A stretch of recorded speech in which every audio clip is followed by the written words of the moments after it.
Night ક્લબમાં માસ firing, ટ્રમ્પની હોટલની બહાર ટેસ્લા કારમાં બ્લાસ્ટ, ટ્રકેટેકમાં 15ના મોત, હુમલા પાછળ આતંકવાદીઓનો હાથ. છેલ્લા 24 કલાકમાં અમેરિકામાં 3 મોટા હુમલા થયા છે. ગઈકાલે ન્યૂ ઓર્લિયન્સમાં ન્યૂ યર સેલિબ્રેશન કરવા ભેગા થયેલા લોકો ટ્રક ચાલકે કચડી નાખ્યા હતા, જેમાં 15ના મોત થયા જ્યારે અનેક લોકો ઘાયલ થયા છે. તેના થોડા જ કલાકો પછી લાસ વેગાસમાં ડોનાલ્ડ ટ્રમ્પની ઇન્ટરનેશનલ હોટલની બહાર ટેસ્લાના સાયબર ટ્રકમાં બ્લાસ્ટ થયો, જેમાં એકનું મોત થયું અને અનેક લોકો ઘાયલ થયા હતા. આ ઘટના બની જેની થોડીવાર પછી વધુ એક મોટા હુમલાના સમાચાર આવતા જ અમેરિકા ધ્રુજી ઉઠ્યું છે. ન્યૂયોર્કમાં એક નાઇટ ક્લબમાં માસ ફાયરિંગ થયું છે, જેમાં 11 લોકોને ગોળી વાગી છે. અમેરિકામાં 24 કલાકમાં બેક ટુ બેક હુમલા થતા આ ઘટનાઓ પાછળ આતંકવાદી કનેક્શન છે કે કેમ તે અંગે પણ તપાસ કરવામાં આવશે. વિગતવાર જોઈએ. અમેરિકામાં છેલ્લા 24 કલાકમાં થયેલા 3 મોટા હુમલા વિશે. ન્યૂ યર સેલિબ્રેટ કરી રહેલા લોકોને ટ્રકે કચડ્યા, 15ના મોત. 1 જાન્યુઆરીએ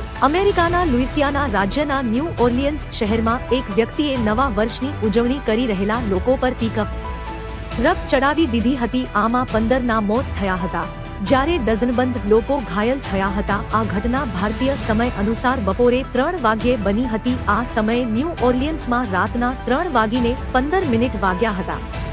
શહેરની સૌથી વ્યસ્ત બોરબન સ્ટ્રીટ પર હજારો લોકો ઉજવણી કરી રહ્યા હતા. અચાનક એક વાહન ભીડને કચડીને આગળ વધ્યું. આ પછી હુમલાખોર પિકઅપ ટ્રકમાંથી બહાર આવ્યો અને લોકો પર ફાયરિંગ શરૂ કરી દીધી. જવાબી કાર્યવાહીમાં પોલીસે પણ ગોળીબાર કર્યો, જેમાં હુમલાખોર માર્યો ગયો. આમાં 2 પોલીસકર્મી પણ ઘાયલ થયા છે. પિકઅપમાંથી નો ઝંડો, હથિયારો અને આઈઈડી મળ્યા. હુમલાખોરની ઓળખ શમસુદ્દીન જબ્બાર, 42 તરીકે થઈ છે. તપાસ એજન્સીઓએ જણાવ્યું હતું કે જબ્બાર ટેક્સાસ રાજ્યનો રહેવાસી હતો અને તેણે 2007થી 2020 સુધી યુએસ આર્મીમાં સેવા આપી હતી. સેનાએ તેને અફઘાનિસ્તાનમાં પણ તહેનાત કર્યો હતો. જબ્બારે ટ્રક હુમલા પહેલા અનેક વિડીયો પણ રેકોર્ડ કર્યા હતા. એક વિડીયોમાં તેણે પોતાના પરિવારને મારી નાખવાની વાત કરી હતી.